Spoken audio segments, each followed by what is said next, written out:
pupuntahan natin doon sa kabila kasi magpapakain po tayo ng Rhode Island. Merong nakalabas isa. Diyan po sila oh. Nilagyan ko po ng baboy pero ngayon wala na. Yung mga manok ko na lang ilalagay.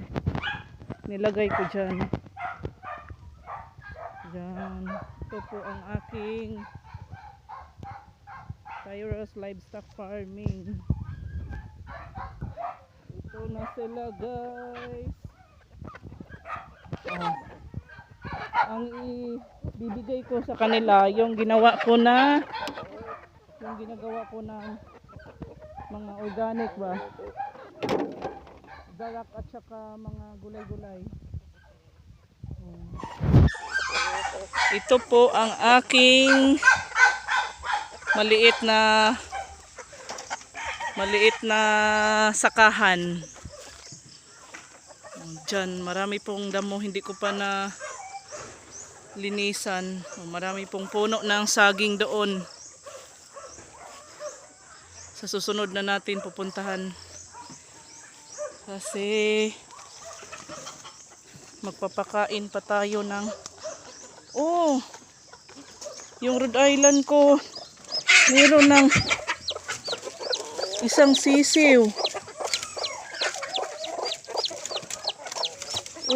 Meron na po siyang isang sisiw. Talagang naglilimlim po ang Rhode Island. Sa katagal-tagalan po naglilimlim po sila. Tingnan niyo po guys. Meron ng isa. Pinapakain ng aking asawa ang mga manok. Yan, malakas po sila kumain. Yan. Hinaluan ko siya ng powder na vitamins at saka yung mga organic na mga malunggay, kangkong. Malakas din sila kumain ng mga gulay, papayas. Yung iba kong Rhode Island na maliliit pa doon sa kabila. Dito, ang nilalagay ko dito, yung mga malalaki. Kasi dito ko sila pinaitlog. Yung isa kong Rhode Island, talagang naglilimlim siya. Meron isang sisiw. Meron talagang isang sisiw. Yan, hinayaan ko lang siya. Ang nililimliman niya, 1, 2, 3, 4, 5. Kunin ko na lang ito, baka makalabas.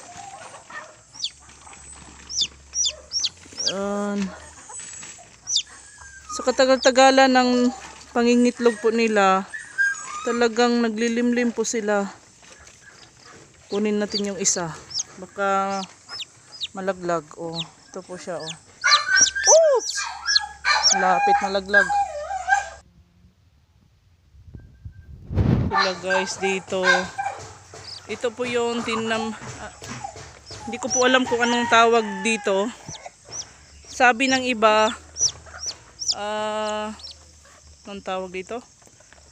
Christmas tree daw. Pero hindi ko po alam kung ano yung tawag sa kanya. Yan.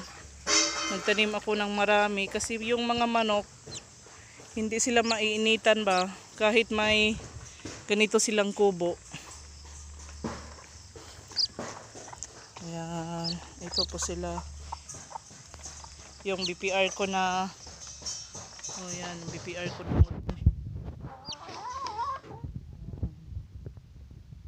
Dito po ang aking baboyan na pinagawa.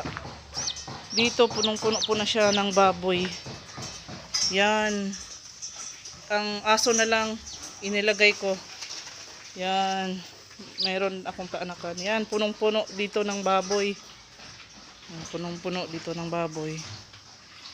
Ang nilalagay ko po dito, yung mga pato. Diyan.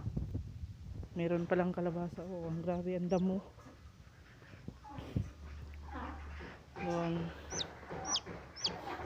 Ito talaga ang pangkabuhayan po namin. Kasi mas masaya po pag meron po kayong ganito. Pag wala na pong sakit dito, itutuloy ko po siya ito. Itutuloy ko po siya doon sa dulo. Pero sa ngayon,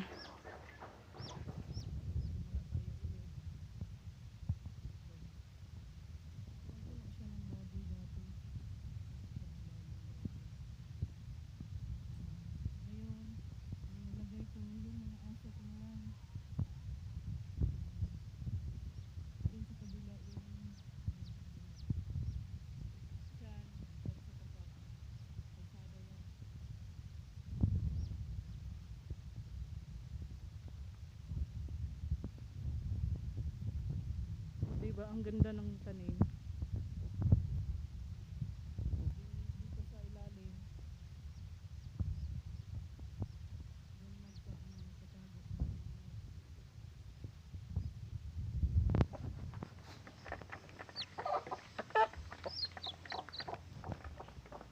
Diyan. Nilagyan ko siya ng interlink una, tapos na nasira sa bagyong Odette.